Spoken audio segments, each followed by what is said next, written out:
Hey, Matt, how are you? I'm great. I'm great. Thanks So for good having you. yes. Yeah, so good having you. So, for all those that don't know, Matt Dernis is my personal friend. He is somebody who has played a huge role in the history of leading peers because back in middle of 2020, he was one of the very first four people that decided to be a part of this journey. And it was quite a leap of faith at the time. There was no organization, there was no community. All he heard from a friend is, you should meet Leo. And if it resonates with you, try this out. And here we are, 5.5 years later, beginning of 2026. And I've gotten to know this man, gotten to know him as a leader, as a CEO, watched him grow his business in a very successful and sustainable way. And super proud of him. Matt, it's great to have you. Thank you, Leo. I really appreciate it. By the way, it's been fun watching, you and leading peers as well. Awesome. Awesome. And thank you for all the amazing recommendations along the way, which is why I brought you into my advisory board. And you've been a part of that for the last 4 years. And the level of advice and accountability I get from that group is insanely valuable. And you keep showing up there. And as a member and an advisor, you have a very unique perspective. And so you bring that experience of the member into the advisory board discussions. Super valuable to me.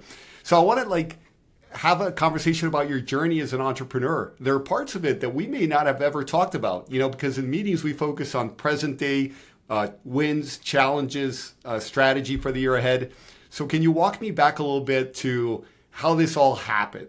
So high school, how did it start from college, after college? Tell us about the, 15 to 30 or 35 when it actually came together. Well, that's a really a great question because it's interesting because it's actually something I think about a lot, believe it or not. And I don't know that really anybody has heard me talk about this, or not too many people have heard me talk about it. But when I was in high school, first of all, I didn't come from a home that was financially well off. We had the budget, and I couldn't just ask mom and dad for anything, and I would get it. There were limits to what we could have, and but I lived in a community where I had friends that probably had more resources, and I'm not really sure if that was a driving force for me, but around that time, I just remembered taking an interest in investing. I wanted to learn about mutual funds. I had gone to my mother and said, I would like to invest, I don't know, $50. Like I had just a little bit of cash from like a summer job. I wasn't particularly good at saving. I wasn't particularly good at understanding why I needed to, or how, not, I knew why I needed to save. I didn't know how to save really. But I thought, hey, I want to have more, savings in the future, and I would really like to learn about mutual funds. So I said to my mother, hey, can I open a mutual fund account? And she's like, well, I don't know anything about mutual funds. And I said, well, don't worry about it. I'm going to order the paperwork for it. I just need you to sign off on it. And she said, I just don't know what the risk is, and I don't know if it's a good idea. I just don't know enough about it. So it never happened. It was always in my mind that I needed to learn about this. I just needed to learn more about investing. So that was really, I always think about that. I don't think that my parents, they just didn't know enough about it at the time. I don't put any blame on them, but I certainly was like, I knew then I needed to learn. So, and I wasn't the best student, by the way. Just because at the time I was so interested in so many different things. I was constantly, my brain was always moving. So that was my childhood. Got to college, and I guess I did not follow through on that as much as I could have, because there weren't really back then.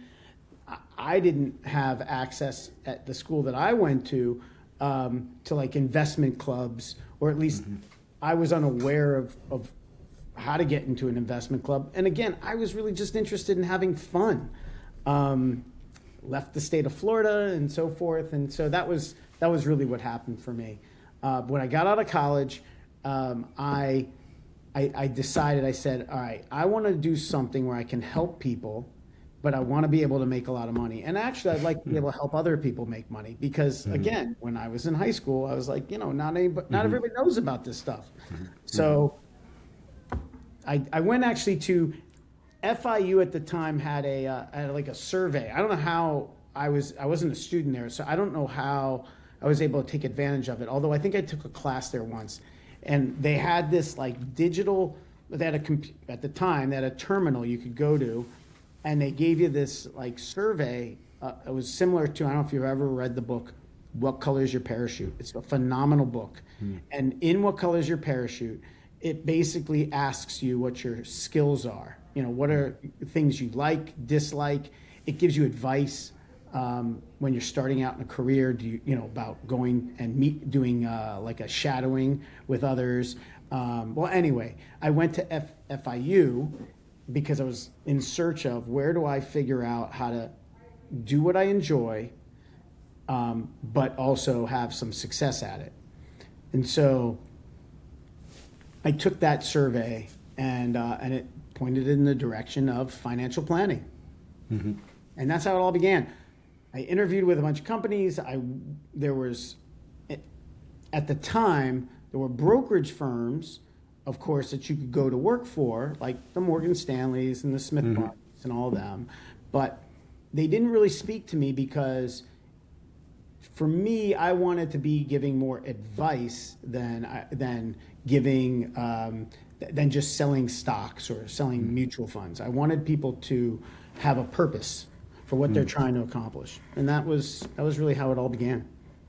Why was it important for you to make sure that the people you were helping had a purpose for why they were building their wealth? And is that still important to you today, as important as it was back then when you started?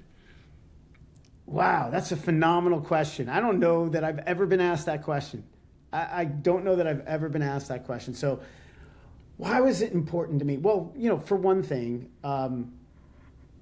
I guess back then, I guess I wondered, why didn't I think about this? Why didn't I have access? It was out there. There were other people I knew that had access to the information that was needed, right? So I had a purpose, and I thought, how can I give any advice to somebody about what to do if they don't have a purpose? Right? Because that's a tough question. Is it as important now to you when you start speaking with somebody and seeing if you're the right fit for them and they're the right fit for you to have that discussion?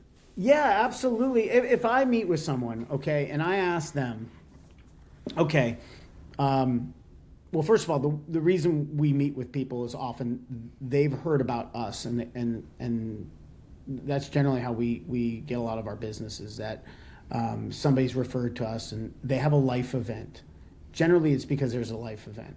Something's come up in life and they're trying to solve a problem. I think maybe you could say one of my skill sets is trying to zero in on a problem that we can solve or help solve. And that's a big part of what we do. So I don't know if it's just that I feel some overriding need for people to have a purpose, other than I feel like it's easier to help somebody with an investment recommendation or a financial planning strategy or an estate planning strategy if they have a purpose. If you don't have a purpose, then why are you doing it? Why are you wanting to spend all your money in your lifetime, or why are you planning on giving all your money to charity, or why are you working for an extra 20 years? These are things that I think need to make sense, because if they don't make sense, eventually it's just not going to end the way you expect it to or want it to. Yeah, it comes back to the know yourself, and also starting anything with the end in mind. If you don't have a goal, then how do you manage your time well? What does it mean to manage your time well or manage your money well, right? It all starts with a goal, and that determines what is an effective way. I'm bringing this thing up about effective time management because that was the last expert workshop we had, and the expert said, well, if you don't have goals, there is no such thing as effective time management, because what are you managing time for? Well, I don't want to take you off on a tangent, but this is a really interesting topic. I think about this too a lot. You know, a lot of books, a lot of people tell you that you got to find your purpose, right? But if you really think about it, that's really hard. I mean, and not to mention, maybe your purpose could change. So I sort of go against the grain on this. You know, commercials will tell you, "Oh, come see us. We'll help you reach your goal because you know you've got this purpose, right?" Yeah, but that could change. Mm-hmm. That could change quickly. And so I don't know that for me it's about finding the one purpose that you might have. It's thinking through what might be a goal of yours. There could be multiple goals. You could have multiple things you're trying to accomplish. I just think it's important to think about all those things, get them all out there, and make arrangements that help you get close to the, you know, I like golf, so like get close to the pin, right? Like get as close as you can to the pin. Right. All right, so let's go back. You look at the brokerage firms and you say, it feels like they're just going to make me sell stocks. They're not really going to encourage me to get to know my clients and ask what their goals are, and I want to take a different approach. So where do you go from there? Well, I think first of all, it starts with, I think, so by the way, and this drives me and my business. Why I think it took so long to get from starting my own financial planning practice, right? And then getting to a point where, you know, where the growth was pretty consistent and having some success. The way I started, I was young, and the thought is, all right, we're going to use the 7 steps of financial planning. So, you know, when you're talking with someone about the 7 steps of financial planning, you're starting with, first they need to understand what their circumstances are, what their goals are, what their objectives are. So you're having a conversation, trying to figure all that out. Then you're identifying whether it's 1, 2, 3, 4 different goals, different time frames. And you know, that's important for us to help people achieve solutions or find solutions that you know get them to where they need to be. Then we'll develop a plan, and that plan could change multiple times between the start and the end. You know, and then we come back and we present different ideas. We think about, okay, here are some options, and you got to figure out what fits for your life, what fits for your situation. So I just didn't understand when I was with the financial institutions where it's a product that is a solution, but they're starting with, hey, this product works for everybody. Right. Push the solution. Push the product. Yeah. How do I know that product works for everybody? Now, look, generally speaking, there are traditional investments that we like to use that, do solve a lot of problems, solve a lot of goals, right? Achieve a lot of goals. It doesn't have to be complicated. It really doesn't. The complicated part is life, right? That's the hard part. Right. When do you need income? When do you need to take risk? You know, when do you take your foot off the gas? When do you step on the gas as hard as you can and make sure you get the most return you can? You know, when do you do that and not get caught in a time when you actually need it to be available for you? Matt, when did you start your practice? I think you're in your early 50s now. How old were you when you started your current company? I started. You're making me, go now. You're young. Come on. Yeah, I got to go. All right. So I started in my 20s, late 20s. And as I was saying, I interviewed with a bunch of financial institutions, and went to a few different companies till I learned that I wanted to start my own business. And that was about, I would say, man, I got to go back. 2006? No, it was yeah. It was a long. It was 20 years ago. I mean, Yeah. It was 23 years ago to be exact. That's about Okay. right. Yeah, and I had to go out and find clients, and that's sales. There's no way around that. And and I was young and trying to get people to trust that I could help them with my process, but I didn't really have all the experience that they probably would have liked. So you got to work with a lot of your peers, and hopefully they grow and while you're growing. So an account that was acceptable back then when you were starting was $50,000 from a peer that they had to invest, even less maybe sometimes? Yeah, I mean, you did take those. So just talking about building a business, right? So yes, The answer is at that time you had to take accounts that were smaller than probably what you should, right? Yeah. Because you had to figure out a few things, right? Are you going to be working with these people later on, and how are you going to service them? Because I didn't want to just bring in business that I couldn't continue to provide that high level of communication, a customized approach. Those are things that I believe had to be important. Because how can I say that, we want to help you with your purpose, we want to help you with your goals, but then not communicate or not return phone calls quickly, not be able to make changes when necessary. Those two things would conflict if I just brought in any client. So yeah, we had to figure that out. And you were an employee at the time, right? You were a W-2 of a company? No. Like I said, I think it was right after about maybe 5 years of being at. I think the first company I was at an insurance company, then I went to Morgan Stanley, then I went to Dreyfus, and then from there I decided, time to go on your own. Okay, so now you're talking about when you went on your own and you started creating your book of business. What was the company called back then? Dernis Financial. Dernis Financial. So that was 23 years ago. 23 years ago when you started.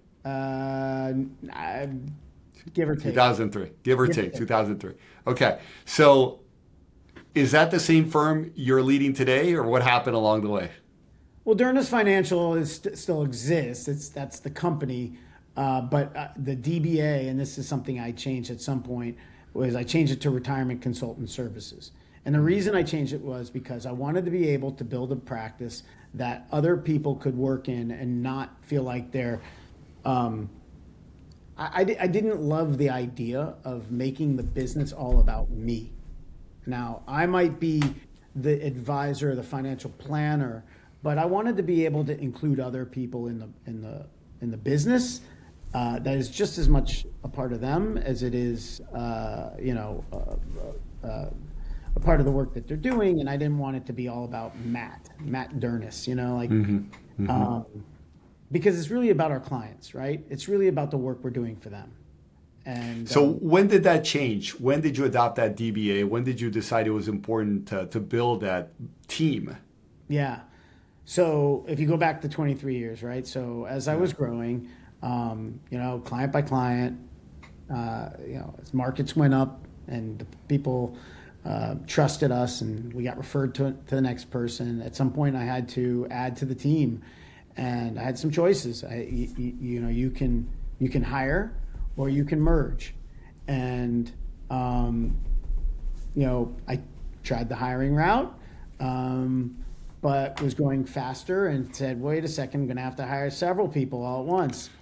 and I knew some people in the industry and thought, everybody's always presented. By the way, everybody's presenting you with a great opportunity and a great idea for a merge opportunity, right? So I was young. I didn't have any experience in terms of, making deals.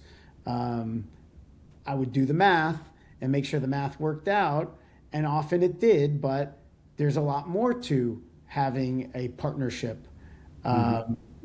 Especially when you're giving advice and that advice comes from you, that's a really difficult thing to do is to figure out, okay, how are my partners gonna, work with me with the advice I'm giving, and how do you present that to others? So that was a challenge. That was a real difficult challenge. So I would say somewhere around 5-6 years after starting Dernis Financial, I had some partnerships. Business continued to grow. I mean, pretty consistently there was growth every year, but we take 2 steps forward, 1 step back, 2 steps forward, 1 step back, and that happened a lot, but I think during those years, I always there was I would say a lack of confidence that when it came to the focus of the business, meaning what's a good deal, what's a bad deal, how to get from point A to point B. Those things were hard. Those were really hard. I know the right way, but am I absolutely sure? And that would slow me down sometimes. I would say it was around about 8 years ago that it became really clear to me. I think I, at that point, knew, hey, you're doing it right. The financial planning process is what I've been doing for all those years, but that is the core to what we do. All this stuff I'm telling you about, what my belief system is. I mean, I always had that belief system. Mm-hmm. But I always had people who would ask you questions. Oh, I got a better way, and there's another way to do it, and you can't do that all the time, and you can only do that with certain clients. You can't do it with all clients, and I had to figure that out because we all it's always about time. How much can you spread yourself out? And it looks like you came to the conclusion that if I don't have the time to actually get to know this client and know their goals, I'm not the right guy to service these people. Yeah, right. I mean, I think it's the same in any business, right? Like you can only spread yourself so thin, right? And when you're a small business owner, you're to some degree you're the product, right? You could be selling a product that everybody wants, but if you don't tell them that you have it and how it can benefit them, they may not know about it, right? And so you gotta tell your story. And if you don't, and how much can you tell? Who can you tell your story to? Yeah, it's a little easier when you're selling a product that explains itself, right? Right. But financial planning, there's just so many variations of it. So it's a little harder to get that out there. And I chose the best way was through the people that I was, delivering that advice to, giving them the support. And I guess you could say it wasn't until, I guess after 10 or 20 years of people saying, wow, this really worked for me. Then, things really started to significantly improve as well. You got that confidence. So the partnership stage, how long was that, and when did you decide it's not for me? Yeah, that took about 7 to 8 years. I went through 2 partnerships in I think 8 years. I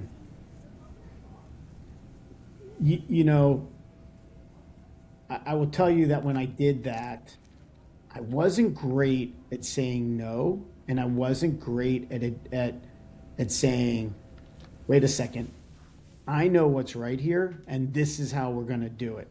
So you're either with me or you're not. I didn't know how to say that. So like I could easily be told, are you sure? Is that right? And I'd say, you know what? I've never done it before, so I don't know. And I didn't want to push anyone else to do it my way, because I didn't want to be the one to blame. So it wasn't until that I realized, wait a second, I know a lot more than they realize, and it needs to be my way. I don't know if I answered your question, but that absolutely. Yeah. So you go back out on your own and you say, all right, I'm going to continue building this company on my own. Yeah. And the name being RCS, right? Retirement Consultant Services. That's when I, named it Retirement Consultant Services. After the partnerships, because the partnerships had different names. Yeah, 2016, 2000. I think it was 2018 is actually where I developed that name. It was actually 2018. Yeah. And, so it was after the partnerships where you say, no, I'm not going to partner. I'm going to build my own firm. And because I want to attract really good talent, I don't want it to be Dernis. I want it to be more inclusive. Correct. I wanted my team to all be people that were knowledgeable, were very good at what they were doing. And because I knew I couldn't spread myself so thin. I believe that we needed to be able to get back in touch with people quickly with a solution. I don't like answering questions with questions. I believe people want solutions. And, that was. So let's talk about the last 8 years now, 2018 to 2026, which is the period in which I got to know you back in 2020, 6 years ago. Yeah. And I've watched you over that period of time really grow every major indicator or KPI of what makes a successful financial planning firm, from assets under management to revenue to profit. And your client retention rate has held very steady at a very high point. And in that process, you've been building systems, processes. Obviously, tools have been a big part of that, but also a team. So what's been the most critical component of building the success that you have today, where you now have, a few hundred million of assets under management? It's an incredible success story for somebody who. No, it's much. Yeah. But go ahead. Yeah, a few hundred million. I said a few hundred million. Yeah. So it's an incredible success story from having seen it up close. What are some of the things you're proudest of, or that you think are the most critical pieces of that puzzle that you've been putting together up until now? I think I'm going to have to be a little bit real here. I don't like to celebrate wins, to be honest with you. I think you've seen that about me, right? Oh, yeah, 100%. I'm not great at celebrating wins. I feel like I'm always in the trenches. I feel like I'm always trying to do more. So, like, if you're asking me, what's gone well, I feel. What are you proudest of? What are you proudest of? If it ended today, right? If your journey came to an end today. Honestly, the persistency, the interest, I guess I always ask myself, hey, are we ready to? Are we, as in like me myself, am I ready to continue this race or this run? Like I want to go further. I want to go faster. I want to keep going.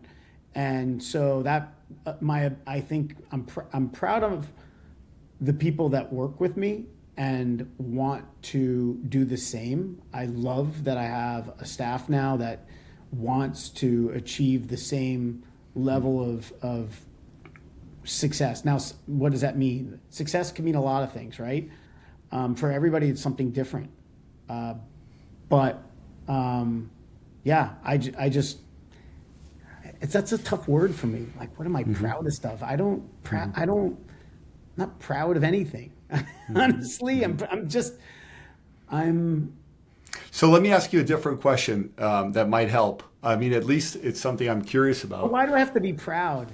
Just I'm curious. Like, why can't I just be seriously? Like, why do I have to be proud? Why can't I just be happy that I have? Yeah. Okay. That's the question. What are you happiest that you've achieved over the last 8 years? Yeah. What is it? The clientele? I'm happy that I'm happy that I have a good business. I'm happy that I have a happy family. I'm happy that that I have a place to go where I can work hard and see success. Have I reached the success that I'd like? No. I don't know if you'll ever hear me say that. No. It's just not something I'm good at saying. I'm just not great at that.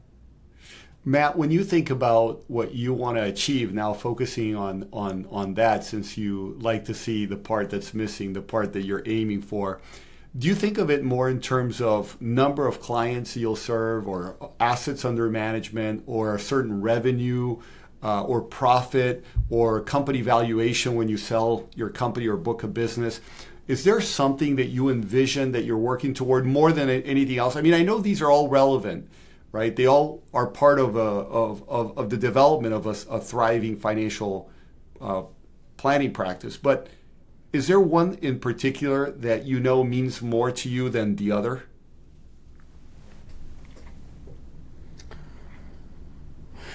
So the way in which I look at that is I have a 1 year, a 3 year, a 5 year.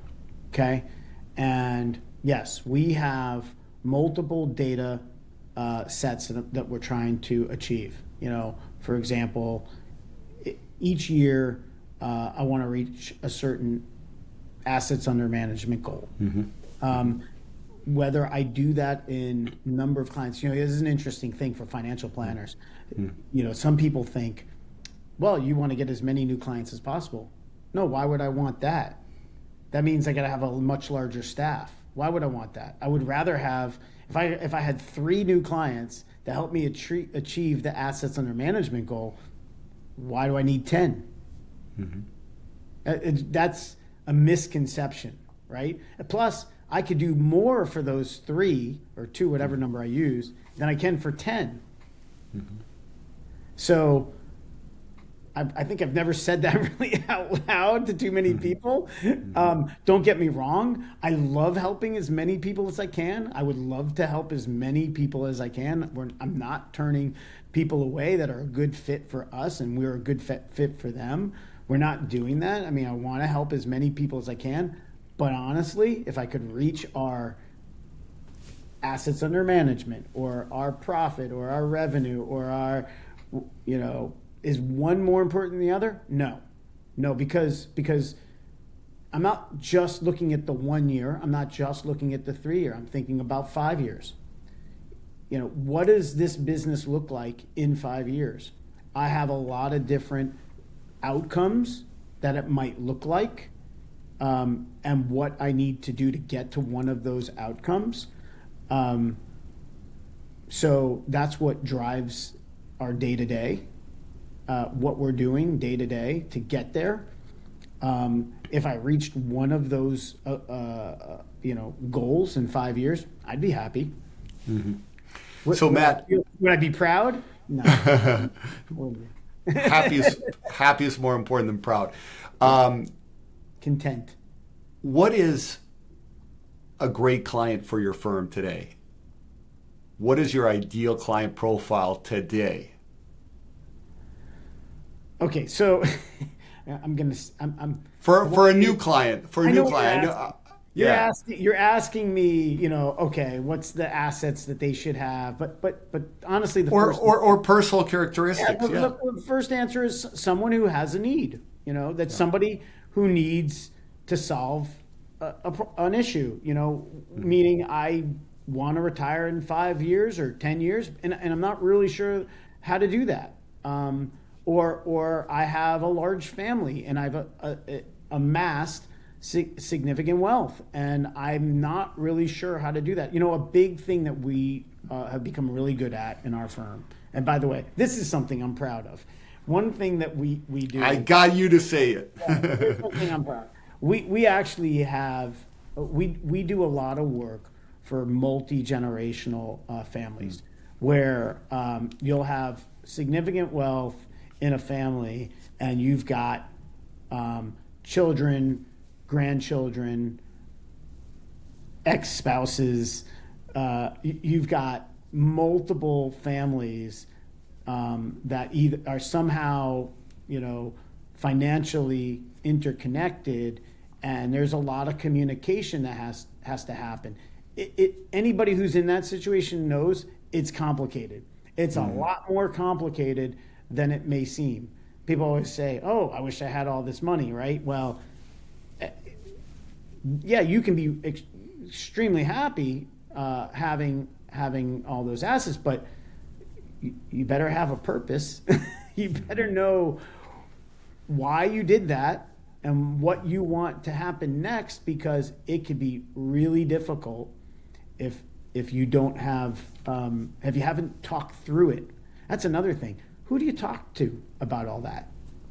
Like, if you have significant wealth, who do you talk to? Who can you trust?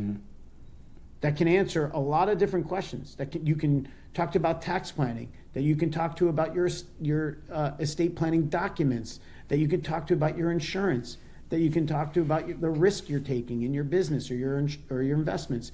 That's what a financial planner should be able to do, is be able to communicate with you about all those things, and be able to communicate with your children, your grandchildren, about all of those things in the way that you want to communicate with them. Because if you don't, that can be really difficult. We've seen it. We see it every day. So someone that has a problem that they need to solve, someone that has some idea of their purpose, at least their purpose as it is today, which might change in the future, but they have a purpose. Or a financial challenge that they're going through. Or a challenge, right? Right. They are open and communicating with you, yes, both to tell you what it is, but also to receive guidance. Right. As you're talking through the possible solutions and helping them identify the right one. And then somebody that trusts you a lot, it sounds like, because these things, when they involve family, when they involve what they've worked their whole life toward, are really important to the individual that you're talking to. Yeah. So a lot of trust is what you look for in the people that you serve, both ways. You want to trust that they're telling you the truth, and you want to feel that they trust you, that you have their best interests in mind. I mean, 100%. Just imagine all the life situations that can occur, right? At the same time that you're accumulating wealth. Just imagine all those things that can happen, right? And to think that those are two separate items is just not reality, right? Like, I mean, you could have a family member that's ill, or you could have a family member that needs financial assistance. You could have a family member that's getting a divorce. You could be getting a divorce. At the same time, you could be reaching your financial peak. There's a lot of difficult decisions to make during those times. Yeah. And you don't want to risk it all. Yeah. And your client has to trust that if they pass away or they become disabled, you're going to take care of their family. That is a big part of it. We've had people come and say, listen, I need to make sure you can communicate with my spouse. That's extremely important to me. So yeah, we want to make sure that we're able to communicate with everybody that's working with us. Husband, wife. If they have younger kids, generally we are only speaking to young kids if the parents have asked us to, but we generally like to recommend, and we certainly urge them to educate them once they get to high school, definitely in college. That's something interesting too, by the way. That goes back to my beginning, right? Yeah. Like, why wouldn't you want your child to understand money as soon as possible? I understand the worry that, well, I don't want them to know how much we have. Okay, but you still want them to be educated and be knowledgeable about how it works. Matt, when you build your team, and I know that's so important to you and how much care you put into building a great team, what's the non-negotiable? Like if there was one non-negotiable about RCS, right? Something that, in terms of how you service the client, not necessarily in how you communicate with one another or show up as team players, but if there's a non-negotiable in how we as a company service our clients, what is that, the most important thing, the secret to your sauce?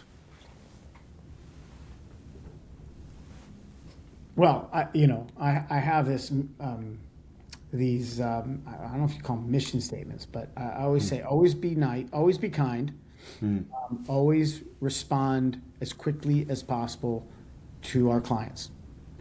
And the details matter. So those are three things that I think I always say are if you stick to those things, I think then we're listening, we're understanding, we're trying to achieve, what we're trying to be an advocate for our client.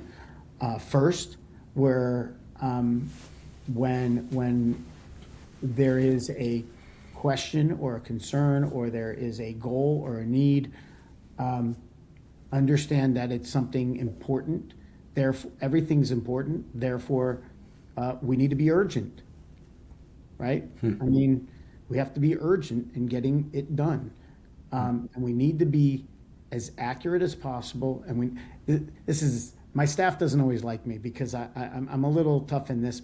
I always say this. I give a conflicting requirement, the non-negotiable, which is always be accurate and fast. You can't do both. You can't do both. So I always say, listen, accuracy comes first, and then do it as fast as possible.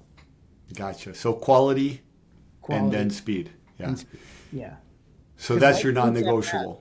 Yeah, life moves fast, you know? Yeah. And the problems become bigger the more you put them aside and ignore them. Matt, now as you look back to the past again, look back, what was probably the biggest decision you ever made that got you to this point? When you look back, what's the one moment, I know you took decisions every single day, and there were many, starting your company is one, saying I'm not going to continue to be in partnerships is another, the rebrand to RCS is another one. I'm sure the list goes on and on of important moments, but what's one major decision you took that maybe we didn't talk about, or out of these that maybe we didn't expand on because it was so critical to you having the level of happiness or contentment that you have with what you've built to this point?